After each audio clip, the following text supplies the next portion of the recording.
Bonsoir tout le monde, j'ai le plaisir de vous accueillir pour ce premier Business Valley de l'année 2012. Est-ce que tout le monde a pu prendre place? Voilà.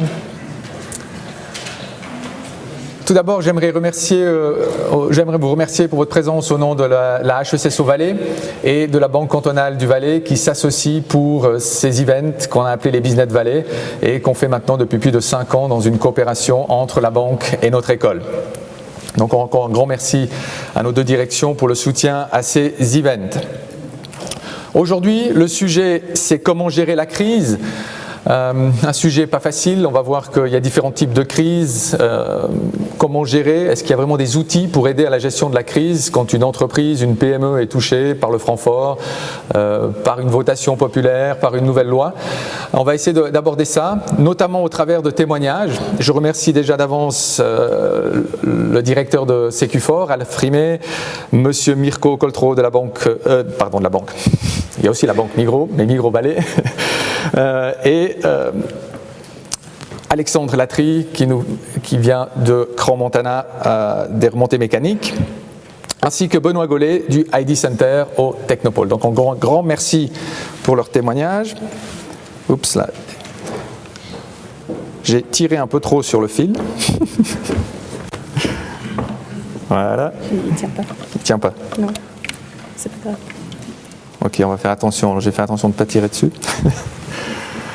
Voilà. Alors, pour introduire ce thème de la gestion de la crise, je vais aujourd'hui vous parler d'un outil qu'on appelle le business model ou la business model génération. C'est un outil, une méthodologie que vous allez voir tout au long de cette conférence et c'est à vous de juger à la fin si cet outil peut vous être utile en tant que responsable d'entreprise, responsable d'une organisation pour essayer de piloter votre entreprise, notamment en situation de crise. Alors qu'est-ce que c'est qu'un business model?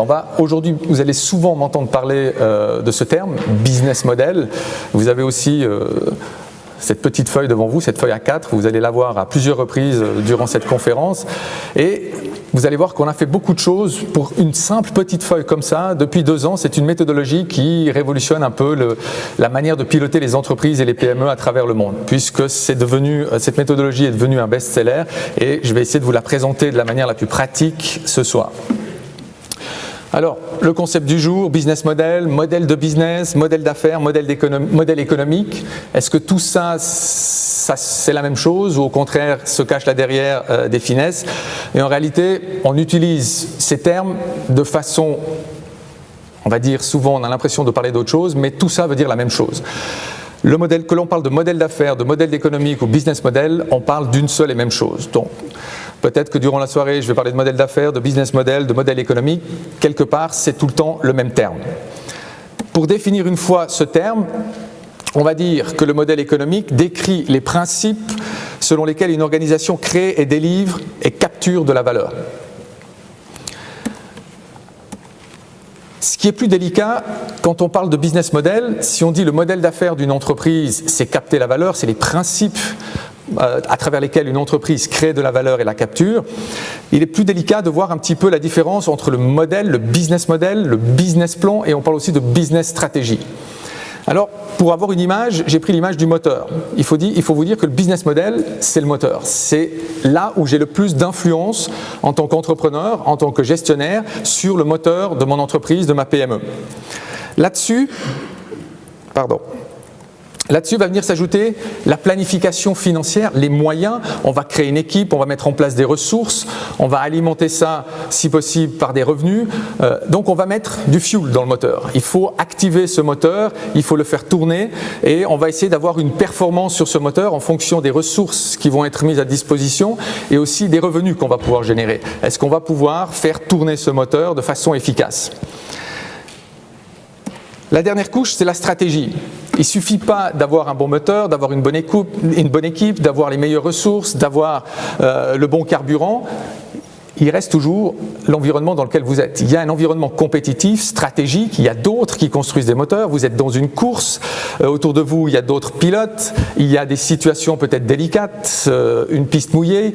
Donc plus on va vers l'extérieur, plus on monte vers les éléments stratégiques et vers l'environnement de l'entreprise, moins on a d'influence.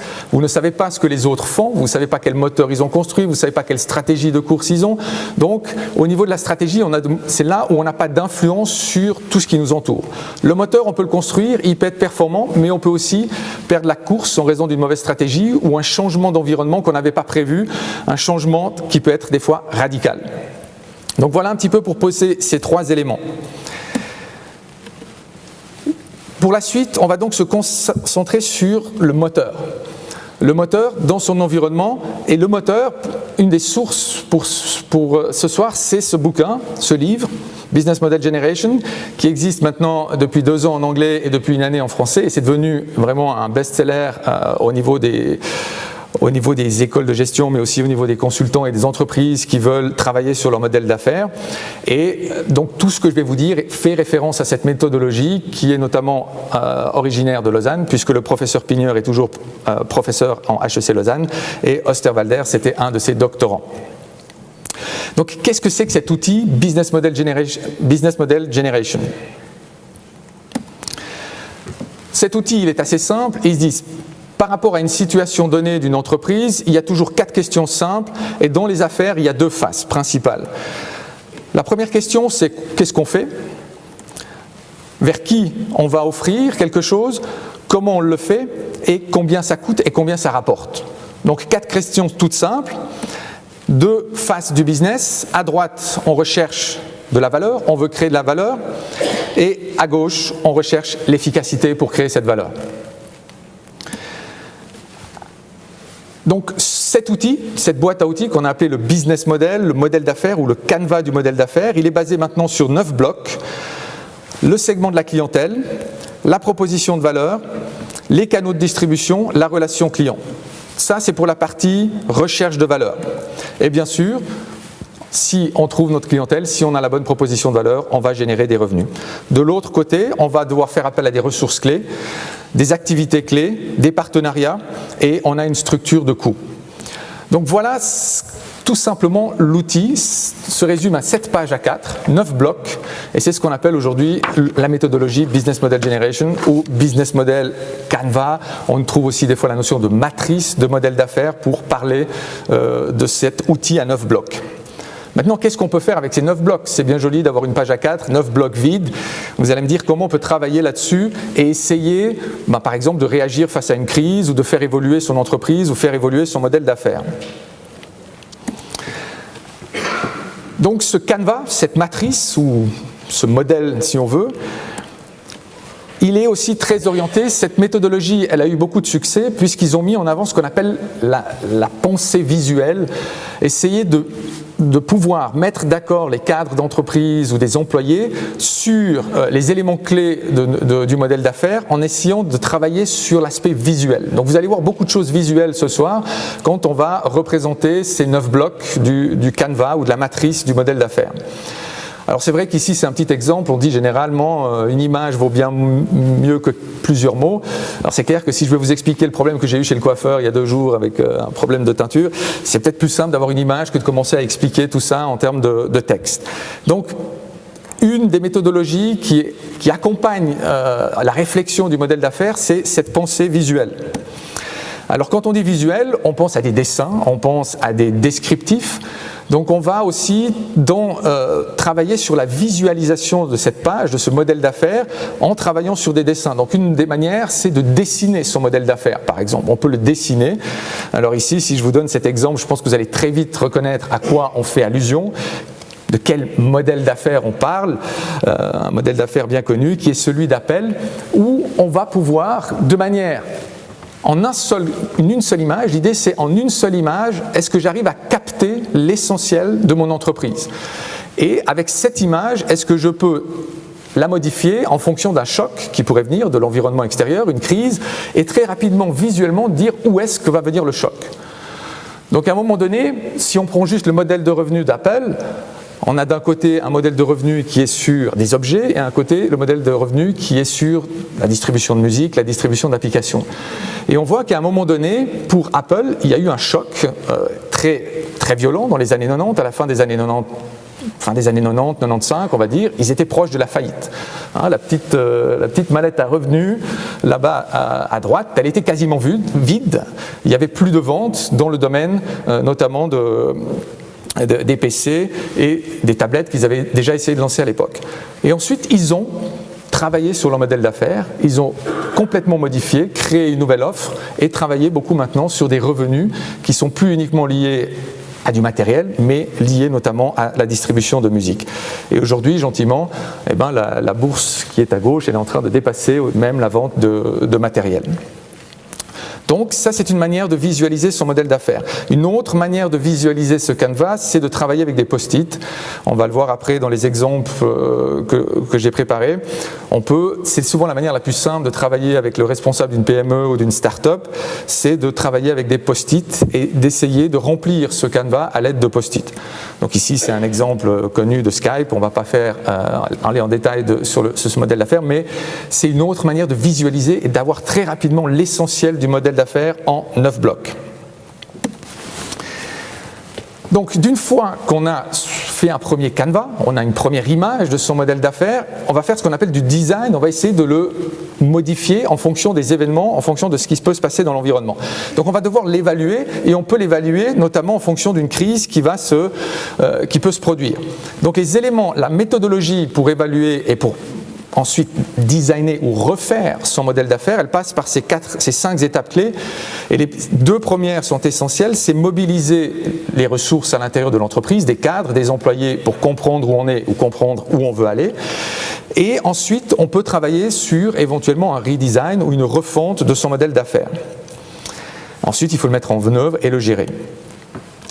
Donc, si maintenant on parle d'une situation de crise, on va se dire il faut maîtriser la crise et est-ce que ce modèle d'affaires qui est au centre, qui va subir des attaques d'un environnement hostile, alors environnement hostile, chaque entreprise peut avoir des difficultés dans son environnement, pour certaines entreprises ça peut être des problèmes de Francfort, pour d'autres entreprises dans l'environnement ça peut être des changements technologiques, on peut avoir des changements générationnels avec l'arrivée de jeunes de la génération Y qui ont d'autres modes de consommation, l'arrivée du Web 2, on peut avoir une arène très compétitive, des nouveaux concurrents qui arrivent très agressifs dans l'arène, dans le marché dans lequel on est. On peut avoir des trends environnementaux comme le changement climatique. Tout ça sont des éléments qui sont dans l'environnement, qui peuvent être hostiles et qui peuvent mettre en péril votre modèle d'affaires, donc qui vont attaquer votre modèle d'affaires. Ici, l'exemple est banque, avec le fameux secret bancaire qui est attaqué de toutes parts depuis la crise financière et encore plus maintenant. Et puis, pour le Valais, récemment, depuis le 11 mars, ça fait à peine un mois, il y en a un qui fait très peur. Et je ne pouvais pas éviter le sujet de la crise et de dire, tiens, aujourd'hui, pour beaucoup de PME valaisannes, notamment dans la construction, la crise s'appelle, qu'est-ce qu'on fait après cette loi du 11 mars, cette votation du 11 mars? Aujourd'hui, on voit que c'est très émotionnel. Une crise, ça engendre des peurs, ça engendre de l'émotion. Et en même temps, on peut se dire, qu'est-ce qu'on va faire? Donc j'ai essayé de prendre un petit exemple. J'ai pas voulu personnaliser la menuiserie dans laquelle je parle, donc c'est un cas fictif pour éviter justement de mettre trop d'émotions là-dessus, mais imaginons que vous êtes une menuiserie, vous avez un choc extérieur qui vient sur votre modèle d'affaires, aujourd'hui qui est très dur. On peut prendre l'exemple d'une menuiserie, un business model assez classique d'une menuiserie. La proposition de valeur, c'est construire des chalets. Imaginons que cette menuiserie, elle a un public, un segment de clientèle très orienté sur les chalets en résidence secondaire et que on pourrait même aller jusqu'à 80% du chiffre d'affaires qui dépend de la construction de ces chalets. Donc c'est clair, quand votre modèle d'affaires, quand les premiers post-it que vous mettez pour dire jusqu'à aujourd'hui c'était ce que je faisais, c'est là où j'étais bon, et j'avais une proposition de valeur claire, simple, précise, une clientèle, une relation avec les clients à travers des agents immobiliers, mon chiffre d'affaires qui fonctionne très bien, et tout d'un coup vous avez un petit peu le ciel qui vous tombe sur la tête, vous avez l'impression d'avoir tout fait bien, un petit peu comme le Barça hier soir, ils ont tout fait bien mais ils ont quand même perdu à la fin, ils ne savent pas, puis on est là, on implore les cieux, puis on dit mais qu'est-ce qui se passe? Cette votation, c'est le ciel qui me tombe sur la tête. Vous pouvez faire une croix peut-être sur une grosse partie de votre clientèle en termes de construction de chalets pour des résidences secondaires. Il y a peut-être des jobs qui sont perdus. Ce chiffre d'affaires va être largement remis en question. Que faire? Donc, on peut commencer avec cet outil à se dire, le ciel me tombe sur la tête, mais est-ce que je peux quand même réagir? Donc la manière de réagir, oups là j'étais un peu vite, la manière de réagir c'est de dire bon, si on ne peut rien faire sur l'environnement, c'est difficile de changer l'environnement, de changer les conditions cadres, il faut essayer de rebondir. Alors on va essayer peut-être de travailler sur des nouvelles propositions de valeur en disant peut-être que passer de la construction à la rénovation, passer peut-être à des éléments de préfabrication. Si on va vers des nouveaux horizons avec son entreprise, on va devoir aussi trouver des nouveaux clients. Est-ce que j'ai des nouveaux clients dans les anciennes résidences secondaires? Est-ce que je peux avoir des nouveaux clients orientés vers la résidence hôtelière? Est-ce que je peux avoir des nouveaux clients de type résidence principale, villa, pourquoi pas la plaine, pourquoi pas viser aussi au-delà du Valais, si ma clientèle était uniquement en Valais, est-ce que je peux viser la Suisse, est-ce que je peux viser l'exportation? Donc on va commencer à réfléchir en disant, ok, la crise est là, le choc est là, comment je peux réagir avec mes capacités, mais si vous changez de proposition de valeur, si vous avez des nouveaux clients, ça va impacter aussi sur la manière de vendre, sur la manière de trouver ces clients, peut-être que vous allez devoir avoir des nouvelles techniques de vente, faire appel à des places de marché pour vous positionner. Vous allez peut-être devoir, en tant qu'entrepreneur dans la construction du type menuiserie, trouver des spécialistes dans l'optimisation énergétique, peut-être trouver des spécialistes dans le design de modules préfabriqués qui sont par exemple très demandés dans les infrastructures publiques. Donc tout ça, vous voyez les répercussions que ça a sur chaque bloc de l'entreprise. Alors c'est facile à dire, on va réinventer son modèle d'affaires, la crise est là, il suffit de réinventer son modèle d'affaires, mais quand on commence à voir l'impact que ça a sur tous les éléments, ça va changer mes ressources clés, ça va changer mes partenaires, je dois peut-être trouver des autres partenaires, et à la fin, on espère, si possible, pouvoir garder des emplois, sauver des emplois et trouver des nouvelles sources de revenus. Donc voilà de manière assez rapide, travailler sur un canevas en prenant un exemple j'ai pas pris tous les éléments qui peuvent encadrer une entreprise comme celle-là, mais c'est la manière dont on travaille, que ce soit avec des startups, comme on le fait par exemple au sein de la HEC Valais avec nos entreprises écoles, ou avec des PME, on essaie de travailler de manière très visuelle et très aller à l'essentiel en disant mais comment je peux réagir face à une situation donnée et travailler sur l'ensemble de ces 9 blocs et se mettre d'accord. Et c'est pas évident de se mettre d'accord quand on est au sein d'un conseil d'administration sur qu'est-ce qu'on fait, quel choix on va faire, sur quoi on fait une croix, quelle est l'orientation qu'on va prendre, mais cette méthodologie a le mérite de rendre les choses très visuelles et sur lesquelles on peut travailler. Voilà. J'en ai terminé pour cette partie introductive du business model. Je vais donner quelques petites touches encore durant les présentations qui vont venir. Comme ça, vous voyez sur un cas concret comme Sécufor ou d'autres, comment on peut aussi, et Benoît Gollet va aussi, je pense, utiliser un peu ce canevas. Comme ça, au cours des différentes présentations, vous allez voir finalement comment on peut visualiser une entreprise comme Sécufor en termes de business model.